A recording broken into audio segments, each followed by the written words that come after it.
யாருமே எதிர்பார்க்காத ஒரு துயர சம்பவம் நடந்திருக்கு. இதுக்கு விஜய் பொறுப்பா? இந்த வீடியோல பார்க்கலாம். இந்த மாதிரி ஒரு விஷயம் நடந்திருக்கவே கூடாது. நடந்திருக்கிறத கண்டிப்பா தவிர்த்திருந்திருக்கணும். இது ஒரு மேன்மேட் டிசாஸ்டர்ங்கிறத யாருமே மறுக்க முடியாது. இது ஒரு ஆக்சிடென்ட்ன்னு சொல்லாலும், இது ஒரு விஷயம்னாலும் இதெல்லாம் பிரெடிக்ட் பண்ணியிருந்திருக்கலாம். இதெல்லாம் தவிர்த்திருந்திருக்கலாம் அப்படின்ட்டு கண்டிப்பா யாரா இருந்தாலும் அத தான் சொல்லுவாங்க. அண்டு இது எல்லாத்துக்கும் விஜய் காரணமா? இல்ல டிஎம்கே காரணமா? இல்ல பார்த்தீங்கன்னா, இது ஒரு சதியா? அப்படின்ட்டு ஒரு பல விஷயங்கள் போயிட்டுருக்கு. நான் ஒரு அரசியல்வாதி கிடையாது. எனக்கு என்ன சொல்றது, ஒரு பொலிட்டிக்கல் ஒரு விஷயமும் கிடையாது. ஸோ ஜென்ரலா நம்ம சில விஷயங்கள் பேசலாம் அப்படின்ட்டு தான் இந்த ஒரு வீடியோ. அண்டு இந்த டைம்ல பார்த்தீங்கன்னா, அ எல்லாருமே ஒரு ஹைல இருக்கக்கூடிய, ஒரு எமோஷனலா இருக்கக்கூடிய ஒரு நேரம் இது. ஏன்னா இப்படி நடந்திருக்கு. இத்தனை பேர் இன்ஜூர்டா இருக்காங்க. இப்படி ஒரு விஷயங்கள்லாம் போயிட்டுருக்கு. இந்த நேரத்துல சில பேர் சில கண்ணியம் காக்குறாங்க. அது அ பார்க்கும்போது கொஞ்சம் நல்லாவும் இருக்கு. இப்போ ஃபார் எக்ஸாம்பிள் ஏடிஎம்கேல பார்த்தீங்கன்னா, எடப்பாடி ஐயா சொல்லியிருக்கிற அந்த ஸ்டேட்மெண்ட் ரொம்ப பொலிட்டிசைஸ் பண்ணாம ஓரளவுக்கு நியூட்ரலா இருக்கு. அதேமாரி நாம் தமிழர் கட்சி சீமான் சொல்லியிருக்கிற ஸ்டேட்மெண்ட்டும் நியூட்ரலா இருக்கு. விஜயகாந்த் மனைவி அவர்கள் சொல்லியிருக்கிற ஸ்டேட்மெண்ட் ரொம்பவே நல்லா இருக்கு. அவங்க சொல்லியிருக்கிறது ரொம்ப தெளிவா சொல்லியிருக்காங்க. எதிர்க்கட்சியா நீங்க ஆளுங்கட்சியை எதிர்த்து நீங்க பேசுறீங்க அப்படின்னா, உங்களுக்கு பெருசா போலீஸ் பாதுகாப்பு இருக்காது. நீங்க உங்களோட தொண்டர்கள தான் நீங்க அவங்க கரெக்ட்டா அந்த பாயிண்ட்ட புடிச்சுட்டாங்க ஆக்சுவலி. ஸோ விஷயம் இங்க என்னன்னு பார்த்தீங்கன்னா, இப்பதான் வர்றாங்க. ஒரு பெரிய ஃபேன் பேஸ் இருக்கு. கண்ட்ரோல் பண்ண முடியல. அது அது ஒரு டிசிப்ளின்டு ஃபோர்ஸா மாத்துறதுக்கான ஒரு விஷயத்துக்கு முன்னாடியே இப்படிப்பட்ட மாநாடுகள் பெருசா போயிட்டுருக்கு. அண்ட் இது இல்லாம அவங்களுக்கும் சில பிரச்சனைகள்லாம் இருக்கு. இடம் கரெக்ட்டா வரல.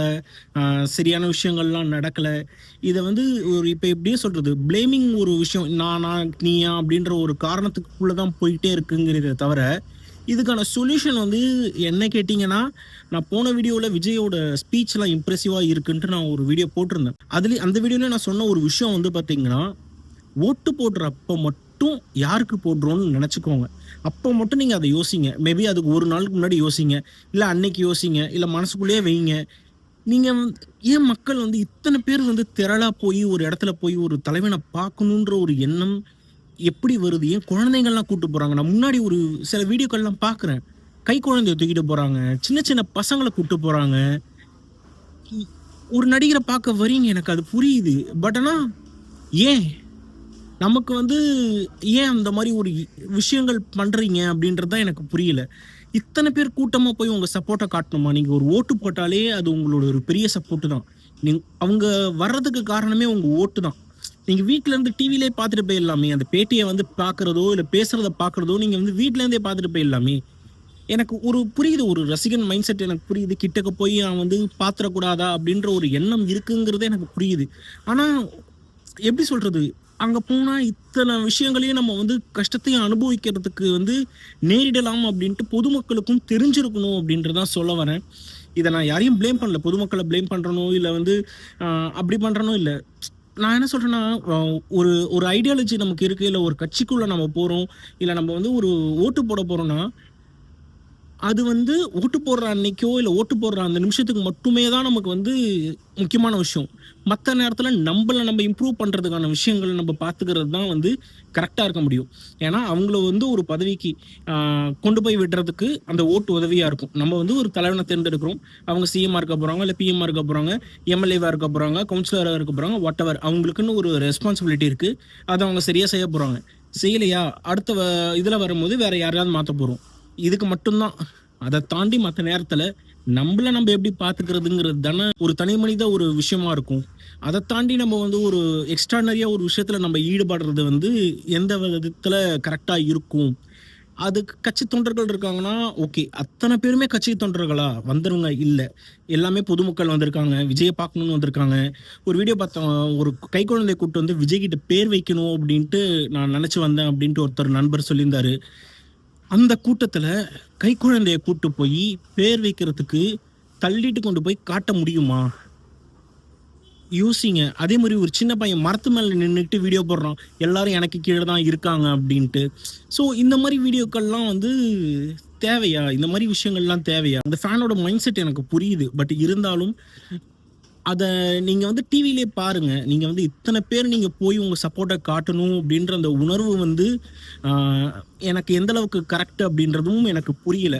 ஸோ நான் சிம்பிளா சொல்ல வரேன். என்ன இந்த வீடியோல சொல்ல வரேன் அப்படின்னு பார்த்தீங்கன்னா, எல்லாருமே அவங்கவங்க வேலைய பார்த்துட்டு போயிருவாங்க. மக்கள் வந்து அவங்க முன்னேற்றத்துக்கு தான் நம்ம வந்து இருக்கணும். இப்ப கூட வந்து பார்த்தீங்கன்னா, கன்செப்ஷன் இதெல்லாம் வந்து பார்த்தீங்கன்னா, இப்ப நெறைய Instagramல வந்து உங்களுக்கு ரீல் வரும். உங்களுக்கு புடிச்ச மாரி ஒரு விஷயம் வரும். இப்ப இந்த வீடியோவே கூட பார்த்தீங்கன்னா, என்ன சொல்றது? எல்லாமே வந்து ஒரு கருத்துக்கள் தான். நீங்க வந்து உங்களோட கிரியேஷன் நீங்க கிரியேட் பண்ணும்போது தான் உங்கள நீங்க டெவலப் பண்ண முடியும். நீங்க கன்செப்ஷன்லயே இருக்கீங்க. மீடியா வந்து சுத்தும். அது நடக்கும், இது நடக்கும், அப்படி நடக்கும், இப்படி நடக்கும். அந்த விஷயத்திலேயே நீங்க கன்சியூம் ஆயிட்டே இருக்கீங்க அப்படின்னா, நீங்க ஒரு மித்துக்குள்ளேயே தான் இருப்பீங்க. நீங்க அடுத்த லெவலுக்கு என்ன பண்ணணும்? நீங்க உங்கள அடுத்த லெவல்ல இம்ப்ரூவ் பண்றதுக்கு இன்னைக்கு நான் வந்து மாசம் வந்து எனக்கு ஒரு ரூ. 10,000 வருதுப்பா. நாளைக்கு ரூ. 15,000 வரதுக்கு நான் என்ன வழி பார்க்கறது? நாளைக்கு ரூ. 20,000 வரதுக்கு என்ன வழி பார்க்கறதுன்றத மட்டும் யோசிங்க. மத்த விஷயங்கள்லாம் கொஞ்சம் இக்னோர் பண்ணுங்க. சேஃப்டியா இருங்க. சந்தோஷமா இருங்க. அண்ட் இப்ப நடக்கிற விஷயங்கள் வந்து நெறைய பொலிட்டிசைஸ் ஆகும். இப்படியும் ஆகும், அப்படியும் ஆகும். அது எதுவும் பண்ண முடியாது. இப்போ ஒரு நடந்திருக்கிற விஷயத்த பொறுத்தவரைக்கும். ஆ முடிஞ்ச வரைக்கும் தெளிவா இருங்க. யா எந்த ஒரு விஷயத்துக்கும் வந்து அரசியல்ல ஈடுபடாதீங்கன்னு நான் சொல்லல. உங்களுக்கு விருப்பம் இருக்குன்னா அரசியல்ல ஈடுபடுங்க. ஆனா சேஃபா நீங்க எப்படி இருக்கீங்க? ஏன்னா நம்மள நம்ம தான் ஃபர்ஸ்ட் பார்த்துக்கணும். அதுக்கப்புறம் தான் மத்தவங்க. இப்ப நான் பேசுறது எல்லாமே வந்து ஒரு என்ன சொல்றது? ஒரு ஆதங்கத்துல தான். நீங்க வந்து ஒரு தனி மனுஷன். நம்ப தான் ஃபர்ஸ்ட் பாதுகாத்துக்க முடியும். அதுக்கப்புறம் தான் வந்து அடுத்தவங்கலாம் நம்மள பாதுகாக்கிறது. எ ஒரு எனக்கு வந்து நான் சொல்றது என்னன்னா, ஒரு கூட்டமா இருக்கு அப்படின்னா, அந்த இடத்துக்கு நான் போறதுக்கே நான் யோசிப்பேன். இவ்ளோ பேர் கூட்டமா இருக்காங்கடா, உள்ள போறதுக்கு பயமா இருக்கும். அந்த மாரி ஒரு கூட்டத்துல நான் அடிச்சு தள்ளிட்டு நான் போய் பார்க்கணுன்ற ஒரு எண்ணம் இருக்குல்ல, அத கொஞ்சம் கம்மி பண்ணிக்கோங்க. ஏன்னா, நமக்கு நம்மளோட உயிர் முக்கியங்கிறது தான் ஃபர்ஸ்ட்டு ஸ்டே அலைவ். நம்ம நல்லா இருக்கிறதுக்கு என்ன பண்ணணுன்றத பார்த்துக்கோங்க. எல்லாருமே சந்தோஷமா இருங்க. முடிஞ்ச வரைக்கும் அடுத்தவங்கள சந்தோஷப்படுத்துங்க. அண்ட் நான் யாரையும் வந்து என்ன சொல்றது, பண்ணாதீங்க, போகாதீங்கன்னு சொல்லல. அவங்கவங்க சேஃப்டி ஃபர்ஸ்ட்டு பார்த்துக்கோங்கன்னு சொல்றேன். அண்ட் அவங்கவங்க சந்தோஷமா இருக்கிறத ஃபர்ஸ்ட்டு பார்த்துக்கோங்க. நீங்க யார வேணாலும் சப்போர்ட் பண்ணுங்க. என்ன வேணாலும் ஓட் போடுங்க. அந்த ஓட்டு போடுற நேரத்தில மட்டும் நீங்க அத வந்து ஃபோக்கஸ்டா இருந்தீங்கன்னா போதும். உங்க மனசுல யோசிங்க. நீங்க டிவிய பாருங்க. எல்லா விஷயங்களும் யோசிச்சுக்கோங்க. உங்களுக்கு அப்ப யாருக்கு போடணுமோ அத மட்டும் நீங்க பண்ணுங்க. அத தாண்டி மத்த விஷயங்கள் வந்து சேஃபா இல்லன்னா, அந்த ஆக்டிவிட்டில ஈடுபடாதீங்க. அவ்வளோதான் சொல்ல வரேன். அண்ட் அதுதான் இந்த வீடியோவும். நன்றி, வணக்கம்.